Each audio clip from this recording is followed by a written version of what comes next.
બસ અમારો ઠાકોર સમાજ એક થવો જોઈએ, ખબર પડવી જોઈએ પબ્લિક ના કે અમારો ઠાકોર સમાજ એક છે કે નહીં. બસ અમારે હવે શિક્ષણ ઊભું કરવાનું છે, છોકરાઓને ભણાવવાના છે. આજે સમાજ ભેગો કેમ થયો, સમાજનું વિચાર્યું ત્યારે આજે બધાને ભેગા કર્યા ને. એટલે નેતા અમારો કોઈ એવો નથી કે જે એમના ઘર પડતું હોય.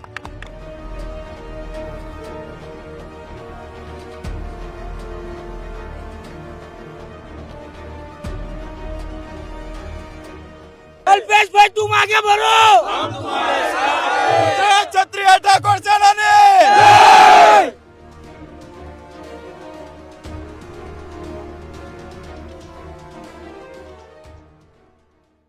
નમસ્કાર, આપની સાથે હું છું પાયલ. ગાંધીનગરમાં અત્યારે 3 વાગે ઠાકોર સમાજના લોકો ભેગા થયા છે. અભ્યુદય કાર્યક્રમ છે અને કાર્યક્રમમાં જે યુવાનોની વાત થઈ રહી છે, એટલે યુવાનોને શિક્ષણ તરફ વાળવાના છે, વ્યસન મુક્તિની વાત કરવાની છે. તો યુવાનો સાથે વાત કરવી છે. ઠાકોર સમાજના શું નામ છે આપ? રાહુલ ઠાકોર. અને તમારું? અરુણ ઠાકોર. અને આટલા બધા યુવાનો ભેગા થયા છે. ઠાકોર સમાજના યુવાનો માટે આજે બધા ભેગા થયા છે. ક્યાં પાછળ છે, ક્યાંથી આગળ લાવવાના છે, શું કરવાનું છે આના? બસ અમારો ઠાકોર સમાજ આગળ આવવો જોઈએ, પબ્લિક ને ખબર પડવી જોઈએ અમારો ઠાકોર સમાજ છે. શું કેવું ભાઈ? પબ્લિક ને ખબર પડવી જોઈએ અમારો ઠાકોર સમાજ આગળ વધારો, અમારું વ્યસન મુક્ત કરાવવાનું. અમારે ઠાકોર સમાજ પાછળ છે, અમારે આગળ લાવવાનો છે. ખબર પડવી જોઈએ શિક્ષણમાં, દિલ્હીમાં ખબર પડવી જોઈએ. અત્યાર સુધી અમારી ઠાકોર સમાજમાં શિક્ષણનો અભાવ થોડો હતો, તેથી અમારો સમાજ પાછળ રહેતો હતો. હવે અમે અત્યાર સુધી ઠાકોર સમાજ બહુ મૂક્યો, હવે ઊંઘવા દેવો નથી ઠાકોર સમાજને.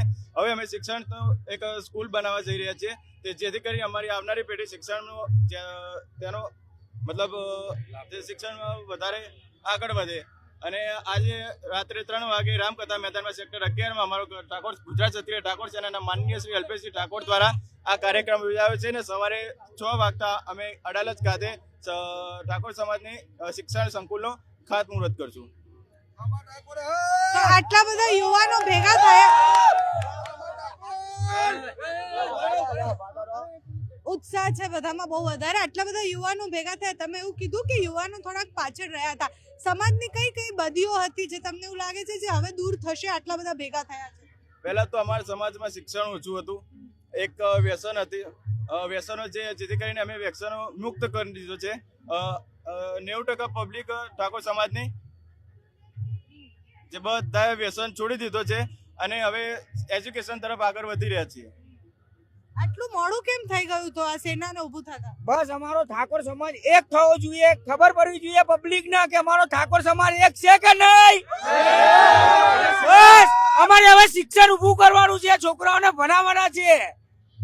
હજુ અમારે સ્ટડી કરવાની છે, વિચાર કરો તમે હવે. અચ્છા, આ નેતાઓ બધા સ્ટેજ પર બેઠા છે, બધા એવું કહે છે કે ચૂંટણી આવે એટલે બધા જાગી જાય, પણ પછી સમાજનું એ કઈ ઉદ્ધાર ના થાય તો નેતાઓનું થાય. ના, અમારા સમાજમાં એવા કોઈ બી નેતા નથી જે કે એમના ઘરનો જ વિચારતો હોય. આજે એક મેડમ વાત સમજો કે આજે સમાજ ભેગો કેમ થયો, સમાજનું વિચાર્યું ત્યારે આજે બધાને ભેગા કર્યા ને. એટલે નેતા અમારો કોઈ એવો નથી કે જે એમના ઘર પડતું હોય. તમારું શું નામ છે? ગૌરવ. ક્યાંથી આવ્યા છો તમે? સોલા. સોલાથી. અહીંયાના જ છો બધા? હા, બધા સોલા. કેટલા છોકરાઓ ભેગા થયા છે? સેનામાં કેટલા લોકો ઠાકોર સેનામાં? આખી ગુજરાત ઠાકોર સેનામાં લગભગ મારા અંદાજે એક જિલ્લામાં જોવા જાવ તો લગભગ 3-4 લાખ વધારે, અને આખા ગુજરાતના તો એવું કોઈ મતલબ હશે ખાસા 70% પબ્લિક હશે. આ કાર્યક્રમની મહેનત બધા છોકરાઓએ જ કરી? હા, બધા નેતાઓ, જે ઠાકોર સેનાના બધા કાર્યકર્તાઓ, પ્રમુખશ્રીઓ બધા ભેગા મળીને કરી. કેટલી પબ્લિક ભેગી થઈ લાગે? અત્યારે મેડમ હશે 1.5-2 લાખથી ઉપર. હા, 2 લાખનું સીટિંગ હતું, ભરાઈ ગયું. એનથી ઉપરથી લગન તો 5 લાખ પબ્લિક થઈ જશે.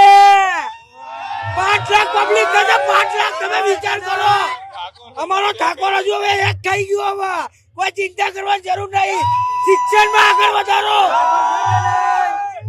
અલ્પેશભાઈ તું માગે ભરો. અલ્પેશભાઈ તું માગે ભરો. ક્ષત્રિય ઠાકોર સેનાને ગુજરાત ક્ષત્રિય ઠાકોર સેનાને. હવે યુવાનો દેખાઈ રહ્યા છે, બધામાં ઉત્સાહ ખૂબ છે. અત્યારે કાર્યક્રમનો પણ માહોલ છે અને બધા જે રીતના ભેગા થયા છે, ઠાકોર સમાજ, ઠાકોર જે સેના છે, ક્ષત્રિય ઠાકોર સેના, એનો આખો કાર્યક્રમ છે. એટલે અલ્પેશ ઠાકોર પણ એનો જ એક ભાગ અને એના પ્રમુખ અને અલ્પેશ ઠાકોરની કારકિર્દી પણ ત્યાંથી શરૂ થઈ રાજનીતિની. બહુ જ બધા યુવાનો અપેક્ષા સાથે આવ્યા છે કે સમાજનું ઉત્થાન થાય અને જે અભ્યુદય નામ છે એનો મતલબ જ પ્રગતિ અને ઉન્નતિ થતી હોય છે. એટલે મંચ પરથી જે કહેવામાં આવે છે એમાંથી સમાજ કેટલું લે છે, સમાજ એમાંથી કેવી રીતના બહાર નીકળે છે, જે વિષયો ઉપર વાત કરવામાં આવે છે એમાં સમાજ શું કરે છે જોવાનું રહ્યું.